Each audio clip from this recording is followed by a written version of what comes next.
Halo, selamat malam pemirsa. Tampaknya tenaga para medis di negeri ini cukup kecewa dengan apa yang terjadi di negeri ini ketika mereka tengah berjuang untuk menghadapi corona, menangani pasien-pasien corona. Tetapi ada sebagian di antara masyarakat Indonesia yang tampaknya agak bersikap acuh dengan hal ini, sehingga muncullah trending topik Indonesia Terserah. Ini tentu ada yang melatar belakangnya, ada yang mendasari kenapa ada seperti tersebut, hal-hal tersebut pemirsa. Tapi menjadi pertanyaan juga bahwa hari ini cukup mengagetkan, cukup mengejutkan, jumlah pasien positif corona bertambah hampir 1.000 orang. Artinya sudah 20.000 orang warga negara Indonesia yang terjangkit virus corona ini pemirsa. Malam hari ini Dua Sisi hadir dengan tajuk Aturan Berubah-ubah Indonesia Terserah. Kita akan membahas soal ini pemirsa, soal Indonesia Terserah ini bersama dengan dua orang narasumber. Bersama saya saat ini sudah hadir di studio kami ada Bang Ngabalin. Assalamualaikum Bang Ngabalin, apa kabar? Waalaikumsalam warahmatullahi wabarakatuh. Sehat Bang Ngabalin? Sehat. Jadi kita jauh-jauhan nih Bang ya. Ya. Kemudian juga di sambungan Zoom ataupun Skype kami saat ini juga sudah terhubung dengan Dr. Erlina Burhan, merupakan dokter spesialis paru Rumah Sakit Umum Daerah Persahabatan. Assalamualaikum dok. Waalaikumsalam. Apa kabar dok? Kabar baik. Ya, baik. Rumah Sakit Umum Pusat ya, bukan daerah. Oke, baik. Rumah Sakit Pusat Persahabatan. Untuk menjawab pertanyaan itu pemirsa, kenapa masyarakat menjadi seolah-olah acuh tak acuh? Apakah karena penyebabnya kebijakan pemerintah yang dianggap tidak konsisten atau berubah-ubah? Kita temukan jawabannya. Pertama saya ingin ke Dr. Erlina terlebih dahulu. Dr. Erlina, kalau kita lihat tenaga para medis ini beramai-ramai membuat video dengan hashtag Indonesia Terserah.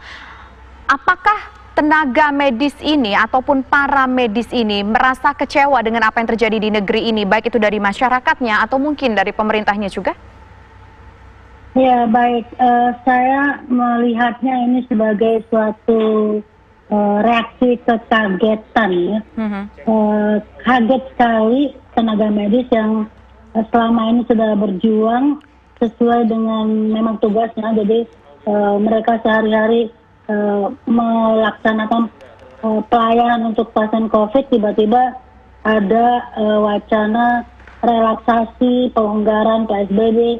Kemudian juga pemicunya mungkin barangkali ada pengumuman dari pemerintah yang mengatakan bahwa semua moda transportasi akan dibuka. Itu menimbulkan kekagetan. Jadi reaksi kekagetan sehingga timbullah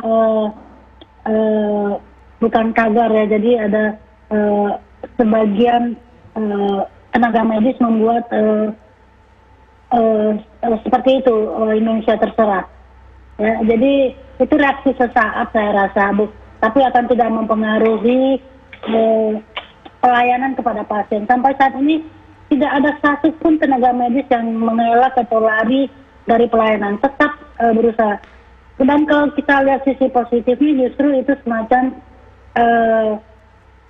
peringatan kepada masyarakat. Ayo dong, sayangi diri kalian, begitu ya. Jangan abai, karena kalau abai justru masyarakat yang akan menderita, begitu ya. Dan kalau kami petugas kesehatan, pekerjaannya memang itu dilaksanakan, tetapinya ada nih. Kami tentu saja ingin melakukan kualitas pelayanan yang baik. Nah, bila mana terjadi dengan segala kelonggaran ini, kemudian jumlah pasien makin banyak, dan ini tentunya saya selalu berulang-ulang mengatakan, pasien COVID ini gejala klinisnya bervariasi. Sebagian besar, 80% itu ringan saja, jadi bisa di rumah. Tapi 20% itu harus perlu perawatan. Kalau 20% dari jumlah yang banyak, itu akan banyak sekali pasien ke rumah sakit. Nah, ini tentu saja akan mempengaruhi. Nanti kalau kapasitas rumah sakit tidak cukup, maka masyarakat sendiri yang dirugikan. Jadi marilah kita sama-sama membuat suasana menjadi lebih kondusif, begitu ya. Dan saya kira tagar, kalau dikatakan itu tagar Indonesia Terserah itu hanya semacam reaksi sesaat, dan mudah-mudahan membuat orang jadi berpikir bahwa oh iya, kita nggak boleh nih abai, kita jangan suka-suka begitu, karena yang menderita adalah juga masyarakat itu. Baik, nah saya ingin ke Bang Ngabalin, sebetulnya ini merupakan reaksi sesaat dari para medis saja begitu, supaya juga masyarakat bisa sadarlah dengan kondisi ini. Tapi begini Bang Ngabalin, tadi kita mendengar apa yang disampaikan Bu Erlinda, mungkin ada beberapa faktor yang menyebabnya. Saya mencatat, yang pertama mungkin karena soal wacana kebijakan relaksasi PSBB. Yang kedua mungkin juga karena moda transportasi yang sudah dibuka sebagian di negeri ini. Bagaimana Bang Ngabalin? Terima kasih ya. Pertama apresiasi dan terima kasih untuk Uni ya, Dr. Erlina Burhan dan teman-teman. Apapun alasannya, kalimat saya yang paling pertama adalah tentu memberikan apresiasi dan terima kasih yang luar biasa kepada teman-teman para medis ya. Saya, kemudian Uni Erlina Burhan dan teman-teman para medis adalah petugas-petugas negara yang kami telah membuat sumpah dan janji untuk melayani publik. Jadi kalau ada hashtag kemudian ada video, benar tadi kata Uni, terima kasih ya. Menurut saya ini satu dukungan juga bahwa ini adalah reaksi sesaat yang saya kira wujud dari cinta dan kasih sayang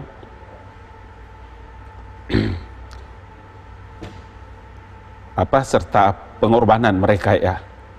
Karena tidak sedikit dokter yang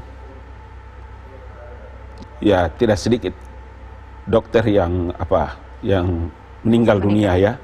Jadi memang kalau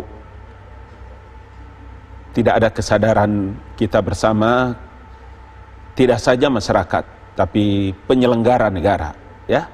Kita juga mesti punya satu kata dan kalimat yang sama agar publik bisa mendapatkan informasi yang baik dan benar dari... Satu kata kalimat yang sama itu apa harusnya Bang Ngabalin? Satu kata, jadi ada komunikasi publik yang tentu saja message, pesan itu harus sampai kepada masyarakat agar masyarakat itu juga bisa mendapatkan informasi yang penuh confident dalam menghadapi masa-masa pandemi ini. Karena itu saya tadi mencatat dengan baik, Uni ya, menyampaikan bahwa tidak mengurangi semangat kejuangan pengorbanan dari teman-teman para medis yang hari ini semua orang di Republik ini tahu mereka adalah garda terdepan dari pandemi ini. Saya tahu karena saya juga banyak mendapatkan informasi, saudara-saudara saya, adik-adik saya kan banyak para medis, dokter, adik kandung saya ada, mereka berbulan-bulan tidak pulang ke rumah, tidak bisa ketemu anak, tidak bisa ketemu ya keluarga. Karena itu paling tidak ini menjadi satu cambuk bagi kita bahwa kita bisa, kita yakin. Dan kita akan bisa keluar dari masalah yang sedang dihadapi oleh bangsa dan negara ini. Bagaimana merespon soal mungkin tanggapan dari Ibu Erlina Burhan tadi bahwa bisa saja ini reaksi dari masyarakat yang bingung soal adanya wacana pelonggaran PSBB, soal moda transportasi yang sudah mulai dibuka. Tapi nanti kita jawab ya Bang Ngabalin ya, usai jeda berikut. Dan pemirsa, kami juga mengajak Anda untuk berpartisipasi dalam diskusi kita malam hari ini di nomor 021 461 0322. Kami akan kembali sesaat lagi. Ya pemirsa, itu statement dari Presiden Republik Indonesia Joko Widodo yang beberapa waktu lalu mengatakan sampai ditemukan dengan obat antivirus COVID-19 ataupun corona ini kita harus berdamai dengan COVID-19 ini. Nah, bagaimana cara masyarakat Indonesia pada umumnya harus berdamai dengan COVID-19 ini pemirsa? Coba kita tanya kepada Dr. Erlina. Dokter, bagaimana cara kita berdamai dengan COVID itu idealnya seperti apa dok? Ya, jadi memang banyak sekali interpretasi dari kata-kata berdamai yang disampaikan oleh Pak Presiden ya, karena memang tidak dibuatkan definisi operasional dari berdamai ini. Ada yang mengatakan kalau berdamai itu kan harus dua pihak saling mengerti. Dan ini kita berhadapan dengan virus nggak bisa komunikasi dengan kita. Barangkali yang dimaksud adalah berdamai itu antisipasi, kita mengantisipasi, karena memang dikatakan bahwa virus ini tidak akan segera atau tidak akan hilang dalam waktu yang dekat. Kemudian juga vaksin belum bisa ditemukan, masih perlu waktu kira-kira 1 tahunan ya.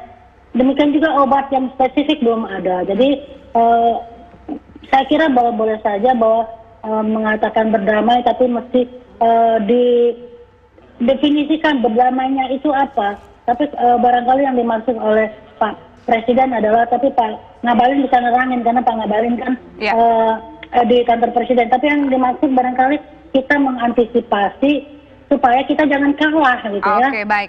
Ya, di sini jadi ada kita Bang yang Ngabalin. menguasai. Di sini ada Bang Ngabalin. Kalau menurut Bu Erlina, berdamai itu adalah mungkin mengantisipasi. Nah, kalau dari perwakil dari KSP sendiri, berdamai yang dimaksud Pak Presiden ini apa sih, Bang Ngabalin? Ya, kan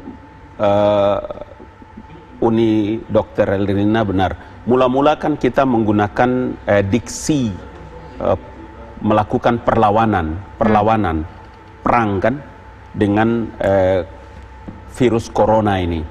Artinya bahwa setelah informasi dari Organisasi Kesehatan Dunia tentang posisi COVID-19 ini, maka tidak ada cara lain yang bisa dilakukan kecuali adalah kita mesti mempersiapkan segala kemungkinan-kemungkinan. Nah, sebagai kepala negara, sebagai kepala pemerintahan, tentu saja himbauan-himbauan, kebiasaan kita, ada satu perilaku yang sedang berubah dan terjadi secara masif. Kebiasaan kita menggunakan masker, kemudian saya pun tadi masuk studio ini dari bawah, secara langsung saya mencuci tangan dulu pakai sabun, kemudian kita harus menjaga jarak dan lain-lain. Saya tadi datang juga minta maaf tidak menyapa. Artinya ini kan upaya-upaya dalam, kalau tadi Dr. Uni menyebutkan bahwa antisipasi, ada tahapan-tahapan yang memang kalau kita mainkan jarak panjang ini, 2 tahun, mungkin 2 tahun setengah, mungkin dokter pasti tahu bahwa untuk menemukan obat dan vaksin itu kan menurut organisasi WHO butuh waktu yang lama, sehingga kita harus punya pertahanan diri yang kuat. Jadi kalau orang pertahanan perang, dirinya apa dong yang diharapkan oleh tidak pemerintah? ada lain kecuali dia harus bisa selain daripada selama ini adalah disampaikan oleh pemerintah, himbauan, cuci tangan, jaga jarak, kemudian makanan yang bergizi, stamina kesehatan kita harus kuat. Kalau kita tidak terlalu merasa penting untuk harus keluar, ya kita di rumah saja dan lain-lain sebagainya. Paling tidak seperti itu meaningnya, pengertian, makna yang dimaksudkan oleh Bapak Presiden. Dan pasti bermakna ya untuk kepentingan seluruh bangsa dan negara kita. Oke, kita semua sepakat. Setuju Pak Ngabalin. Saya setuju itu, tetapi saya juga ingin menyampaikan bahwa antisipasi itu harus dikawal oleh pemerintah. Jadi jangan dibiarkan masyarakat, contohnya tadi seperti yang ditayangkan di pusat perbelanjaan ramai, orang tidak mau menjaga jarak, lalu di bandara ketika dibuka mode transportasi, orang juga berdesak-desakan. Nah, itu artinya masyarakat belum siap.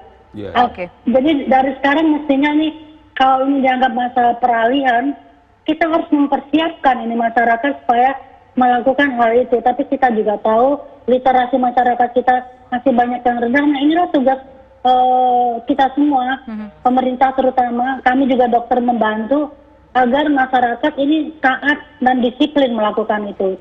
Kalau itu kita bisa lakukan, makanya kemudian yang dikatakan berdamai dengan COVID ini nanti kita bisa lakukan bersama-sama, tapi dengan pengertian yang juga sama. Baik, nah Bang Ngabalin silakan ditanggapi bagaimana antisipasi dan juga edukasinya dan persiapan dari pemerintah untuk memberikan pemahaman soal berdamai ini. Ya, jadi memang di peraturan PSBB itu sendiri, regulasinya kan juga ada sanksi-sanksi ya, ada sanksi-sanksi yang ada dalam regulasinya selain daripada Undang-Undang nomor 6 tahun 2018 tentang kekarantinaan kesehatan itu. Karena itulah maka evaluasi demi evaluasi harus dilakukan. Tidak saja Indonesia tetapi negara sebesar Amerika yang superpower, kemudian Jepang dan beberapa negara-negara yang lain juga memang melakukan hal yang sama. Ada evaluasi-evaluasi yang dilakukan. Makanya dokter ya, Uni beberapa kali Bapak Presiden itu menyampaikan untuk terus melakukan monitoring dan evaluasi, MONEF. Apa maksudnya? Agar kalau penerapan, tadi benar dokter, kalau ada penerapan PSBB itu di lapangan ada yang tidak sejalan dengan regulasi yang ada, maka memang harus secara tegas ditindak. Karena itulah upaya-upaya untuk meyakinkan kepada publik bahwa memang kita tidak bercanda dalam melaksanakan Nah, penerapan penegasannya PSBB mungkin harus ini. dilihat oleh masyarakat begitu Bang Ngabalin. Ya. Tapi sebelum kita menanggapi itu, kita terima dulu nih suara dari masyarakat. Kita sudah terhubung dengan Pak Wance dari Jakarta Selatan. Halo, selamat malam Pak Wance. Selamat malam. Ya, Assalamualaikum warahmatullahi wabarakatuh. Bang Ngabalin. Waalaikumsalam warahmatullahi wabarakatuh. Waalaikumsalam wabarakatuh. Baik, terima kasih. Ini kan tagline-nya ini is very very good ini. Aturan berubah-ubah. Titik 2 Indonesia terserah, ya. Kalau dalam bahasa agama, terserah di sini artinya istidrad. Artinya bukan terserah seolah-olah ya udah terserah deh lu. Bukan, tapi artinya udah apatis, udah masa bodoh. Ya, dan ini tujuannya dua. Pertama ke pemerintah, kedua ke masyarakat yang apatis. Pertama pemerintah, kenapa ke pemerintah? Pertama, pemerintah ini ya sesuai dengan tagline tadi, berubah-ubah alias mencela-mencele, gitu. Jadi mencela-mencelenya gimana? Pertama PSBB sampai diperketat, Baik. sampai razia, bla bla bla. Berarti- Tapi ujungnya sebentar, tapi ujungnya dilonggarkan. Ingat loh, Bang Ngabalin, jangankan dilonggarkan loh, diperketat pun itu PSBB masih ada yang kucing-kucingan, masih ada jalan tikus kasarnya. Apalagi ini ada statement entah dari siapa, tahu-tahu dilonggarkan, ya jelas lah, bubar bablas gitu loh ya. Nah itu. Yang kedua untuk untuk masyarakat. Nah ini banyak masyarakat yang sok gagah-gagahan gitu loh. Merasa enggak lah ini kan hidup mati kan takdir. Nah ini padahal tanpa ikhtiar. Nah ini kritik kepada pemerintah terutama harus tegas. Lihat India 1,3 miliar jiwanya. Mereka bisa ngatur. Saya nggak bicara keras ya, tapi tegas. Tegas tuh kayak kita lah. Tegas cukup diem tanpa senyum udah orang udah ngeri. Nggak perlu digebukin kayak di India, nggak perlu gitu. Tapi tegas, bukan keras. Baik, ya. kita dapat poinnya Pak Wance. Terima kasih, selamat malam. Silakan Bang Ngabalin. Ya, yang pertama Pak Wance dan seluruh masyarakat, para pemirsa, bahwa sampai dengan malam ini, ya, tidak ada keputusan dari pemerintah tentang kelonggaran. Oke. Sampai malam ini. Pelaksanaan... Tapi wacana cukup memberikan angin segar loh. Itu, jadi pelaksanaan pembatasan sosial berskala besar itu masih seperti pertama kali peraturan ini diterapkan, kemudian pemberlakuan PSBB.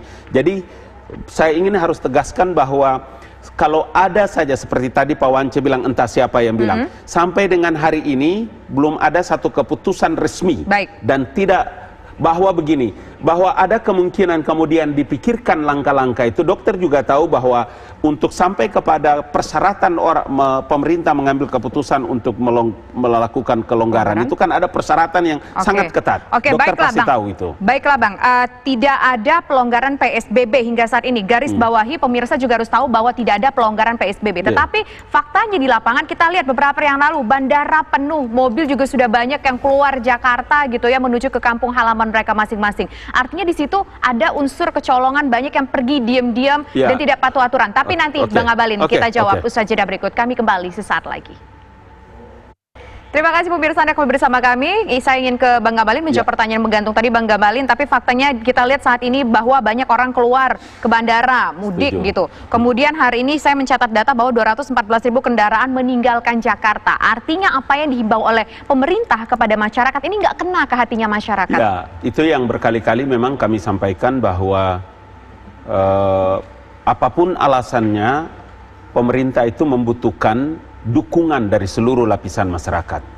Karena itu kami berkonsultasi, berkomunikasi, membangun hubungan yang baik dengan para ulama, kemudian para pemuka agama, opinion leaders, Katolik, Protestan, Hindu, Buddha, Konghucu, Islam, dan lain-lain sebagainya, para tokoh masyarakat. Karena memang kalau ini kan untuk kepentingan bangsa dan negara, kepentingan seluruh rakyat Indonesia. Betul ada negara, betul ada pemerintah, tapi yang mau disampaikan ini kan kepada masyarakat. Tingkat pendidikan masyarakat kan semuanya tidak sama, kesadaran kita kan tidak sama semuanya. Sehingga memang kalau tidak didukung oleh satu kesadaran yang sama dari atas ke bawah dan dari bawah ke atas, bottom up dan top down-nya tidak sejalan. Tapi kalau mengharapkan kesadaran mungkin agak susah Bang ya, mungkin membutuhkan sebuah sanksi yang tegas gitu. Ya, Orang ada sanksi aja kadang dilanggar, apalagi yang cuma sama himbauan, dengan Mbak Tisa, sama dengan berkali-kali kan saya juga mengatakan, kemudian kemarin Bapak Presiden juga mengatakan dalam ratas tanggal 20 itu, bahwa sama seperti yang kami sampaikan, dalam hal ibadah, negara dan pemerintah tidak akan mungkin bisa melarang agama apapun. Tetapi himbauan itu penting. Himbauan untuk dikasih tahu dalam masa pandemi ini untuk orang sholat di rumah, di wilayah-wilayah yang tidak terkendali itu maupun di mana tempatnya, itu adalah menjadi bagian yang harus kita waspada baik, sehingga ya kita tidak bosan harus berbusa-busa untuk harus sampaikan kepada masyarakat. Oke, baik. Ngomong-ngomong soal himbauan, yang ditanyakan tadi kan tentang ketidakdisiplinan masyarakat keluar, ada sekian 10.000 mobil meninggalkan Jakarta, tidak membahas tentang ibadah begitu ya, karena sekarang saja kita tahu kan bahwa tidak ada sholat tarawih di masjid-masjid, dan bahkan saya tahu kemudian juga sudah ada himbauan tidak ada sholat id di lapangan atau di masjid. Jadi, tapi saya juga ingin memegang kata-kata Pak Ngabalin ya, mengatakan bahwa PSBB ini masih akan tetap dijalankan. Terima kasih Pak Ngabalin, karena memang itu tetap harus kita lakukan. Kenapa? Kita jangan tergiur dengan negara lain yang sudah mulai melonggarkan. Karena mereka itu seperti contohnya Thailand, Vietnam, Kamboja, itu garis grafiknya itu menurun, bahkan kemudian landai. Sementara Indonesia tuh grafik penderita yang positif itu masih naik, bahkan hari ini hampir 1.000 per hari ini tambahannya. Jadi ini betul-betul harus komitmen kita semua, masyarakat, tenaga medis, harus tetap PSBB. Jadi saya ingin mengubah tagar nih, jangan Indonesia menyerah, jangan Indonesia terserah, tapi Indonesia jangan menyerah. Jadi kalau sampai jangan menyerah, Indonesia jangan menyerah. Ya. Nanti Bang Ngabalin kita dengarkan bagaimana tanggapan Bang Ngabalin. Bang Ngabalin ingin menambahkan apa? Tapi harus ada yang satu kita simak. Ini merupakan statement dari salah satu ulama di tanah air, Abdullah Gimnastiar atau yang akrab disapa Agim, berkaitan tentunya dengan corona ini dan juga sempat menjadi viral beberapa waktu belakangan ini. Kita simak berikut. Assalamualaikum warahmatullahi wabarakatuh. Jengkel nih, sedang jengkel dan ada rasa dikhianati. Lihat airport penuh, pasar-pasar penuh, di jalan-jalan penuh. Sedangkan kita sudah 2,5 bulan berada di rumah menahan diri nih. Lihat masjid kosong, sedih. Para dokter, perawat mempertaruhkan nyawa, berjuang. Para aparat juga habis-habisan.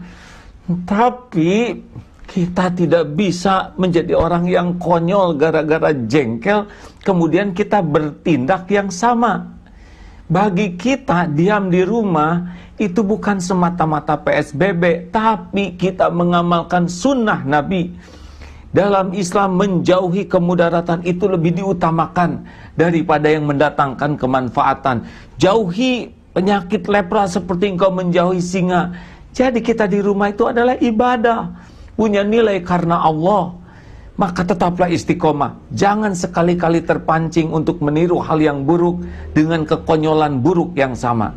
Tetap bertahan di rumah, ibadah pun di rumah, sepanjang memang kita masih dalam zona merah sesuai dengan anjuran dari para guru kita, majelis ulama. Insya Allah, kalau kita siap dan istiqomah, semoga Allah mengangkat wabah ini. Karena penyakit COVID ini adalah penyakit kerumunan. Di mana kerumunan itu ada, di sanalah COVID menyebar. Kita menjaga jarak, insya Allah segera berakhir wabah ini. Istiqomahlah hadirin, karena bagi kita menjaga jarak adalah amal soleh kita, lillahi ta'ala. Semoga segera berakhir, kita bisa memakmurkan masjid dan hidup dalam new normal yang lebih berkah. Taqabbalallahu minna wa minkum. Assalamualaikum warahmatullahi wabarakatuh. Ya, itu himbauan juga dari Agim ya, mengatakan bahwa harus istiqomah di rumah sebaiknya. Kita sepakat ya dengan ini ya tentunya. Bang Ngabalin, ini ulama ya? Ini ulama. Ini yang tadi saya bilang. Bahasa-bahasa kemudian kalimat-kalimat seperti AA ini kan penting untuk didengar oleh para jamaah, para umat, itu penting. Saya mau tambahkan sedikit tadi ya Dokter Uni, bahwa kemarin tanggal 22 itu adalah Presiden meluncurkan 55 produk alat kesehatan hasil produksi dalam negeri, termasuk PCR dan lain-lain sebagainya. Itu artinya bahwa sungguh-sungguh pemerintah dan Bapak Presiden menaruh perhatian yang luar biasa untuk terus menjalankan ini dengan baik seraya melakukan evaluasi, monitoring, karena di berbagai daerah-daerah ini kan beda-beda dalam perspektif pendekatan yang diterapkan. Jadi saya mau tekankan kepada dokter bahwa kemarin tanggal 22 Bapak Presiden meluncurkan 55 produk alat kesehatan, kemudian dalam jumlah yang banyak melalui BUMN ya, Pak Menteri kita Pak Erick Thohir, untuk bisa terus menjadi perhatian bagi kementerian lembaga dalam menerapkan PSBB ini. Insya Allah dokter. Insya Oke, Allah. baik. Kita tahan dulu dokter dan Bang Ngabalin ya. Kita terima dulu pemirsa TV One. Saat ini sudah terhubung bersama kami. Ada penelpon dari Papua. Halo, selamat malam, dengan Bapak siapa? Malam, dengan Pak Ferry. Oke, silakan Pak Ferry. Ya, selamat malam Bang Ngabalin. Pak Ferry, malam. Iya, malam. Jadi begini, tadi Pak Ali Mokhtar Ngabalin berkata bahwa sampai dengan malam ini pemerintah belum mencabut PSBB. Ya, jadi kalau kita tahu untuk bisa memutus mata rantai virus corona ini, pemerintah harus tegas mengambil langkah-langkah yang nyata. Saya berpikir begini, jangan-jangan karena ekonomi kita sudah terpuruk, daya beli masyarakat sudah kurang, sehingga dilonggarkan supaya ada daya beli masyarakat lagi. Kita tidak boleh mendua hati. Kalau bangsa ini mau selamat, harus mengambil tindakan tegas. Pak Ali Mokhtar, ingat bahwa di dalam regulasi undang-undang, baik itu kesehatan maupun PSBB, sudah diatur. Tinggal bagaimana pemerintah mengambil tindakan tegas demi keselamatan bangsa dan negara masyarakat ini. Itu yang penting. Ya, kita memikirkan hal ini. Di satu sisi virus corona ini Indonesia mengalami peningkatan yang cukup signifikan. Di sisi lain ekonomi kita sedang melambat. Saya mencurigai, jangan-jangan karena ekonomi kita sedang melambat, seakan-akan pemerintah membuka kesempatan supaya daya beli masyarakat naik. Ini tidak boleh. Oke, kita dapat poinnya itu saja Pak Ferry. Selamat malam, silakan. Bang Ngabalin, gara-gara ekonomi kita melambat, ekonomi kita melemah, terpaksa. Jangan lupa bahwa dalam Undang-Undang Nomor 6 Tahun 2018 itu kan ada 4 pilihan: karantina rumah sakit, karantina wilayah, dan pembatasan sosial berskala besar. Makanya tadi AA itu benar. Pembatasan sosial berskala besar itu artinya yang dibatasi, yang diawasi itu adalah pergerakan manusia. Bukan berarti manusia tidak boleh melakukan kegiatan, bisa, tetapi dibatasi dalam skala-skala yang lebih besar. Tapi buktinya banyak nih Bang, pergerakan masyarakat dalam jumlah besar. Mall ditutup, tetap mereka kucing-kucingan datang ke mall. Kan kita tahu bahwa memang dalam menghadapi situasi seperti hari ini PSBB, tetapi kan konsentrasi negara ini kan harus mengembangkan aktivitas dalam memberikan pelayanan sosial, budaya, ekonomi, dan kesehatan. Karena itu memang saya ingin mengatakan bahwa pelaksanaan PSBB ini sedikit pun tidak bergeser dari komitmen pemerintah dan Bapak Presiden untuk menangani ini secara utuh. Bahwa kalau Presiden memikirkan berbagai kemungkinan, ya namanya juga Presiden ya, punya visi sebagai seorang eksekutor untuk bisa melaksanakan pemerintahan, kan normal saja. Oke, pemerintah tentu melihat ini semua, ekonomi penting, kesehatan dan keselamatan masyarakat juga penting. Ini ibarat buah si malakama, maju kena, mundur kena. Tapi di antara itu yang mana yang menjadi pilihan utama dari pemerintah kita? Kita jawabnya nanti usai jeda berikut. Kami kembali sesaat lagi. Saya langsung ingin ke Bang Ngabalin. Pertanyaan saya tadi, yang mana yang menjadi lebih prioritas dari pemerintah, ekonomi kah atau kesehatan? Ya, yang pasti bahwa semua regulasi yang diambil dan diputuskan oleh pemerintah adalah memberikan prioritas terhadap percepatan penanganan COVID-19. Itu sebabnya kenapa tadi saya menambahkan keterangan yang disampaikan oleh Dr. Uni Erlina bahwa Presiden pada tanggal 20 kemarin meluncurkan 55 produk alat kesehatan terkait dengan percepatan penanganan COVID-19 ini. Itu sebabnya, dokter, saya ingin sampaikan dan sekaligus kepada pemirsa bahwa himbauan dan larangan dan terkait dengan apa yang disampaikan oleh pemerintah hari ini tetap harus menjadi perhatian masyarakat, bahwa di sana sini ada beberapa titik yang terlihat dan terkesan melakukan pelanggaran terhadap PSBB ini, jangan pernah kita menjadikan itu sebagai patokan, tetapi tetaplah pada pendirian bahwa kita siap dan kita bisa keluar dari pandemi ini karena kita sedang menghadapi satu musibah besar bagi bangsa dan negara. Karena itulah saya menegaskan pada acara Dua Sisi pada malam hari ini, Dokter Uni dan Tisa, bahwa pemerintah dan Bapak Presiden punya konsentrasi yang full dalam penanganan percepatan penyelesaian COVID-19 ini. Oke, baik. Sekarang saya ingin ke Dr. Erlinda. Silakan Dr. Erlinda, mungkin ada saran-saran tambahan kepada pemerintah? Iya, jadi saya berterima kasih melalui Pak Ngabalin ini. Memang PSBB ini masih dipertahankan karena memang dalam situasi kondisi COVID-19 di Indonesia saat ini yang kasusnya terus bertambah, PSBB ini wajib terus dipertahankan. Jangan sampai longgar. Kondisi kita belum sampai longgar. Kalau sampai ada unsur-unsur yang mengatakan harus diperlonggar, itu tandanya menyerah. Padahal seharusnya Indonesia tidak boleh menyerah. Indonesia jangan menyerah. Jadi tagline Indonesia terserah kita ganti menjadi Indonesia jangan menyerah. Jangan menyerah bukan saja masyarakat, tapi juga pemerintah jangan menyerah. Kalau sampai melonggarkan itu namanya menyerah. Baik. Ayo kita sama-sama sabar sedikit ya. Sabar sedikit lagi.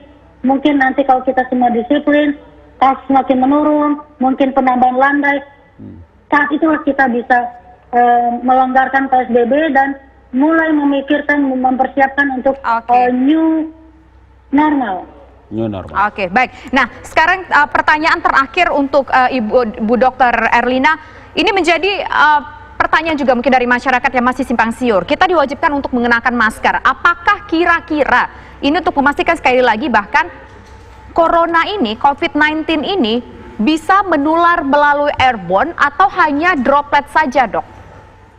Iya, penularan COVID-19 ini melalui droplet. Tetapi ada saat-saat tertentu terjadi airborne, yaitu pada saat petugas kesehatan melakukan tindakan seperti melakukan inhalasi kepada pasien, itu kan ada uap, nah partikel virus ikut keluar bersama uap tersebut dan ada di udara. Ya, demikian juga tindakan-tindakan dokter lainnya seperti tindakan bronkoskopi atau teman-teman anestesi melakukan intubasi, itu ada kemungkinan airborne. Tapi secara umum ini masih droplet. Jadi memakai masker itu adalah untuk supaya droplet jangan ke udara bebas dan juga droplet jangan tumpah ke permukaan atau droplet jangan mengenai orang yang berjarak kurang dari 1 meter. Oke, baik. Terima kasih Dr. Erlina atas waktunya bersama kami di TV One di Dua Sisi. Terima kasih juga Bang Ngabalin. Satu yang tentu menarik perhatian kita dan harus kita ingat bersama, sepakat dengan disampaikan oleh Dr. Erlina tadi bahwa Indonesia jangan menyerah. Pemerintahnya jangan menyerah, masyarakatnya juga jangan menyerah. Kita harus disiplin agar pandemi Corona 19 ini segera berlalu.